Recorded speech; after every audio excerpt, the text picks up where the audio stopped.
Well, the Ohio State Buckeyes took care of business in their first road game of 2022.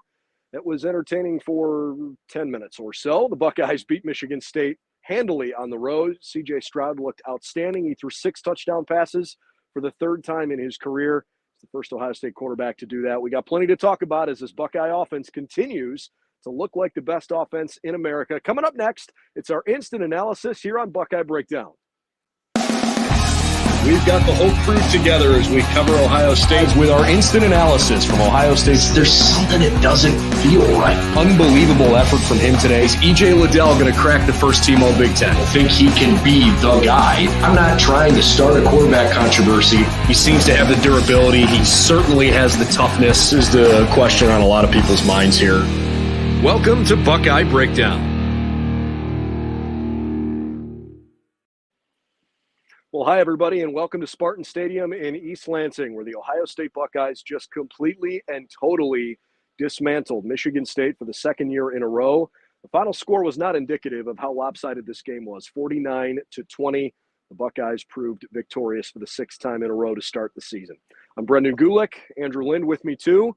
Andrew, that was a fun performance if you're a big quarterback fan, because C.J. Stroud continued to look like what we know he can. He threw for 6 touchdowns, 21 of 26, so he was super efficient, 361 yards. He had one blemish on a miscommunication early on with Emeka Egbuka, turned into a pick 6. But, man, we're really starting to talk about splitting hairs right now when it's coming to his performances. Yeah, and it kind of goes right hand in hand with what I talked about in my column before the game, just kind of what I expected from him today because of Michigan State's, pass defense, which is one of the worst in the country, really. And yeah, besides, that miscommunication that he had with Emeka, and then,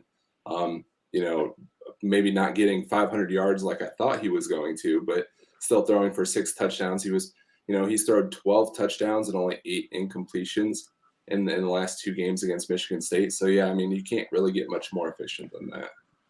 Let's see. Ohio State won 56-7 last year, 49-20 this year. So 56 and 49. That means Ohio State scored more points in 2 years than Mel Tucker has millions of dollars on his long-term contract at Michigan State. We talked about it earlier in the week. I don't think that there's total full-blown buyer's remorse yet with Mel Tucker, but this is a Spartan program that's now lost 4 weeks in a row. This was always going to be a tough week for them, but they have got to get it figured out if they're going to save their season, because things don't look good right now for the green and white, and Ohio State continues to look like a complete juggernaut. I wrote it right after the game ended. In fact, I even posted it a couple minutes before the game went final. This team looks unstoppable, and I realize Ohio State only scored 21 points against Notre Dame in the opener, but there's so many reasons why the opening game of the season was a little clunky. You don't have tape. You got new coaching staff. There's all these different things you gotta put into the equation. The reality is, once this team started to figure it out offensively, even without their best player, Jackson Smith-Njigba, most guys in that room will tell you he's the best player on the offense. He's got 4 catches for 36 yards this year, and they are far and away the best offense in the country, even without him on the field right now.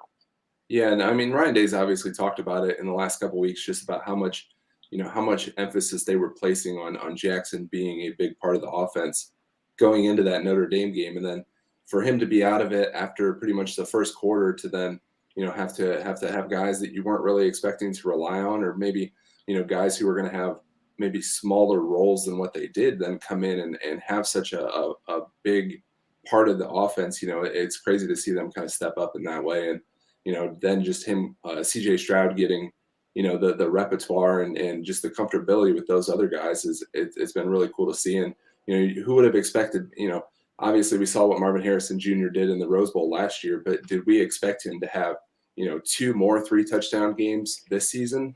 It's kind of one of those things where you expected Jackson to before the bye, let alone just in general.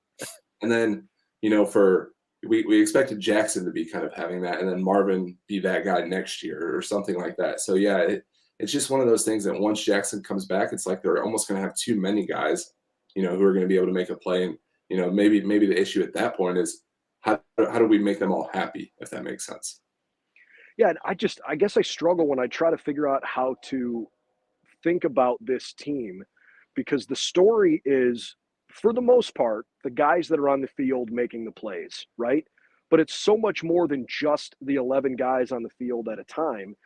the season has largely been talked about who isn't on the field. It's the guys that have been missing, impact players that have not been on the field, whether it's for longer stints like Jackson's, or today Mayan Williams unavailable. Travion Henderson's been a little banged up this year.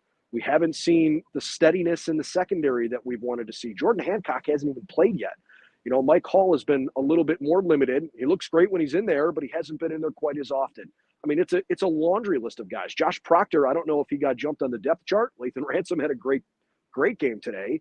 I thought Josh played his butt off against Rutgers, and then we hardly saw him this week in crunch time. So, I mean, look, it is almost as though Ohio State has a team of players that's playing a different sport. Like, I just don't know what it's going to take for someone to beat Ohio State when they're playing well. If the Buckeyes shoot themselves in the foot, anybody's vulnerable, right? It's not a sport where you're going to just coast to victory. But they have done a really good job this year of limiting mistakes, jumping on other teams when they make mistakes, and they've put games away early.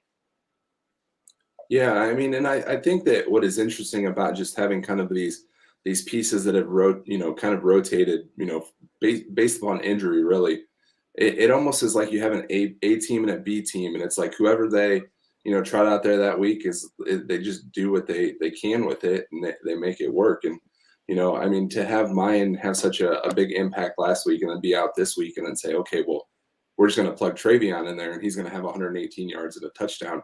Like, that just doesn't seem fair to other teams. I mean, not that it matters, because obviously, Ohio State doesn't care what the other team thinks. But yeah, for them to be able to do that, and it's the same thing with Jackson going down. And I mean, obviously, like, if CJ went down, that would be a different story. You'd have Kyle McCord, who it doesn't seem like they're really even wanting him to throw a pass at this point, which is kind of surprising. But besides that, pretty much at every other position, you basically have the starter and you have a spare, and they make it work no matter what they have. And a pair and a spare is kind of, Ryan Day's mantra for sure. I'd almost go as far to say as it feels like they have more than a spare. It feels like it just doesn't matter. The next guy that they put in is able to perform at just as high a level. And, let's talk about Dallin Hayden for a moment. He was obviously highly recruited, right? The kid had an unbelievable high school career, but he's fourth on Ohio State's depth chart coming into the year because he's not going to come in and start in front of Travion and Mayan and Evan Pryor, who had been here. Evan gets hurt. Travion and Mayan have been a little bit banged up, although they've certainly been productive this year. When you saw Travion take what I'm just guessing was kind of a stinger on his quad, I mean, he looked like he was fine on the sideline after he kind of worked it out a little bit. Dallin comes off the sideline, and I watched the interaction with both the guys that were on the field and the teammates that were standing near Dallin when it was time for him to go into the game. And you could sense right away the belief that they had in him to just go perform. Ryan Day calls a handoff to first play from scrimmage when they're basically inside their 5-yard line, and they march down the field and they score a touchdown. It's surgical. It's clinical. I mean, it is so hard to figure out a way to stop an offense that doesn't seem to have a weakness. I think maybe that's the most fair way to say it. Yeah, and I know that we'll probably get to the cornerbacks and the defensive back play just in general later, but I think Dallin coming in was very similar to kind of the faith that they had in Jair Brown and J.K. Johnson 2 weeks ago against Wisconsin when they threw the redshirt freshman and true freshman in to start the game because they didn't have anybody else at corner. It's kind of the same thing with Dallin. Like, he comes in, as a well-respected, highly sought-after prospect, but they know what he brings, and then he brings that same, work ethic that he brought from high school into practice and all that kind of stuff, and that then translates to the game so that when they know when he comes in, they're not worried because they know what kind of player he is. And I think we'd be remiss if we didn't talk about Xavier Johnson too, because here's somebody who really does everything and anything for this team, and then for them to put him in and he break off an 8-yard carry after he's been playing wide receiver for 2 years, it just kind of talks about just how ready those players are to make an impact, and then just the faith that they have in them to do so. Readiness and unselfishness. Just put me on the field, coach. I'll figure it out. It's a special team, and I know we've talked about that a lot this year, but every single week they continue to prove that this is a group that people around the country are looking at and saying, that's the team to beat. Mm-hmm. I feel like we need to give appropriate attention to what C.J. Stroud and Marvin Harrison in particular did today. Mm-hmm. C.J. Stroud throws 6 touchdown passes and 5 incompletions. Marvin Harrison finishes the day with 7 catches. He was targeted 9 times, 131 yards and 3 scores. Emeka Egbuka caught 5 of the 6 balls that were thrown his way, 143 yards and a touchdown, but admittedly one of those was certainly a long play in the 69-yarder. When C.J. Stroud has time to make a throw, it feels like 98% of the time he puts the ball in exactly the right spot. There are a couple of throws here and there that aren't perfect, but for the vast, vast majority of the time, he's putting the ball right where it needs to be caught, including when Marvin Harrison made, just the next in line in his ridiculous highlight reel of catches that by itself could be one of the best catches you've ever seen. Well, and I thought that was kind of interesting, just watching from home and kind of seeing everybody's reaction to it.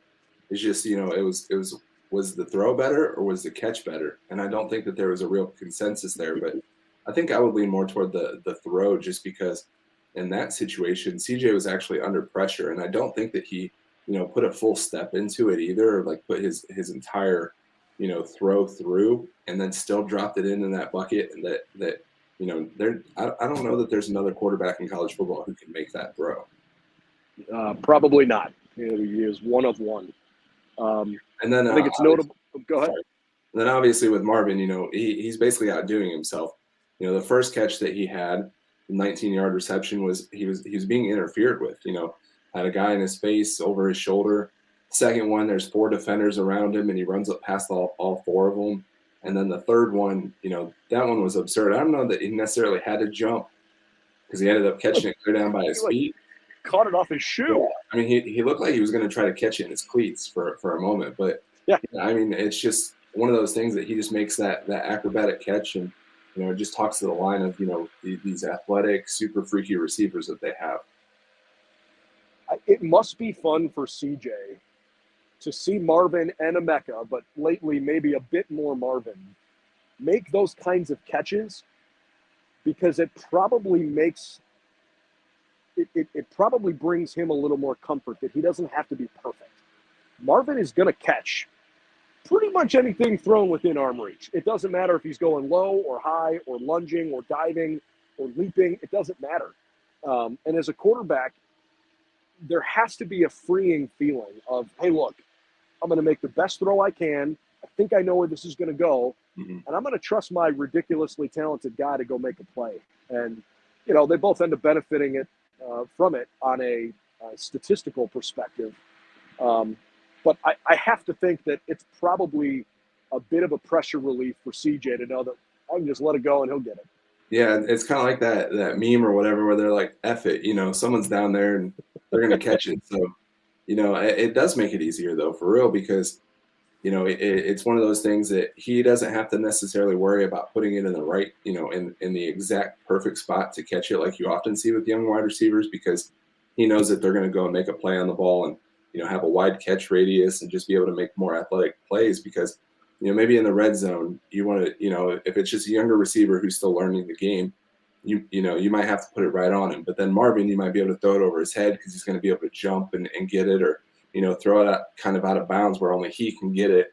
And it's just one of those things that you just, that there's a lot of faith in having somebody who can do that kind of stuff, and it makes your job a lot easier too. No doubt about it. If you're listening after the fact, I hope the audio on my end is still pretty clean. There are some construction vehicles that are doing some field maintenance. In fact, at the moment, I think they might just be cutting the grass, but they've got a couple other vehicles down there, so hopefully you guys can still hear me okay from East Lansing. All right, let's talk about the defense for a moment. I think it's going to be overplayed that the final stats would reflect maybe a slightly more average performance. When Ohio State's ones were out there defensively through 3 quarters, they gave up 105 yards of offense and -8 rushing yards. And I think the sack-adjusted number was something like 21. So it's not as though the defense had some poor day because they only won by 4 touchdowns. Totally.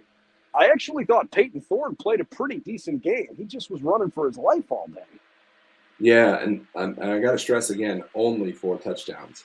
So, that's pretty good in itself, considering that, you might look at this game on the schedule at the beginning of the year and say, hey, that might be one of the tougher games just because Michigan State's always kind of, given Ohio State in the last 11 years. I mean, in the last 11 years, they have 3 wins over Ohio State, which is more than any other team in the Big Ten. So it's not like this was necessarily a game that, that they should have just expected to go and walk through. But, yeah, I think more importantly, stat-wise, if you take out, before the second team came in, I mean, they only gave up 6 points because of the missed extra point, and obviously CJ had the pick 6. So defensively, they only gave up 6 points before the starters came out. So yeah, I mean, for them to be able to do that against Thorne, who was obviously playing well, and I know Reed had some nice plays early on, and it kind of looked like he might give them a little bit of a hard time, but then they kind of keyed in on him and really just shut them down from that standpoint. This was not a close game. I mean, even with the backup defenders that were in late in the game, and they skewed the stats a little bit, Michigan State had 20 carries for 7 net rushing yards. Single-digit rushing yards is ridiculous. Mm-hmm. They never really mounted much of a threat. And on top of that, the thing I was, frankly, most impressed with the whole game was the debilitating feeling that Ohio State gave Michigan State every time the Spartans pinned them back deep. Ohio State had 3 scoring drives in this game of 91 yards or longer. We talked about it going into the week. Michigan State's punting unit is very good, not just their punter, but their coverage unit. And they pinned the Buckeyes deep several times, and it didn't matter. They couldn't stop them. I think Ohio State's offense gets a lot of credit for that, but I also credit Ryan Day's play calling today. I thought he called one of his better games in recent memory. It felt as though Michigan State's eyes defensively were always looking in a direction that the Buckeyes wanted them to be looking, and then they went a different way. And CJ gets credit for that for sure. The offensive line gets credit for that, for holding the blocks the right way. I thought Stroud was under a little bit of pressure early on. There were a few negative plays on first downs. The Buckeyes were behind the chains a few times, but largely the play calling was fun. It was creative, and it felt like Ryan Day said, look, I got some guys that can go make plays, and a secondary across the way that hasn't had a lot of success lately. Let's see what they got. And the Buckeyes put up an epic show. Yeah, and I think that one thing that defenses are going to really struggle with this year, and it was kind of there was a play specifically that I noticed this, but it was on Ohio State's second scoring drive when Egbuka had the 69-yard touchdown.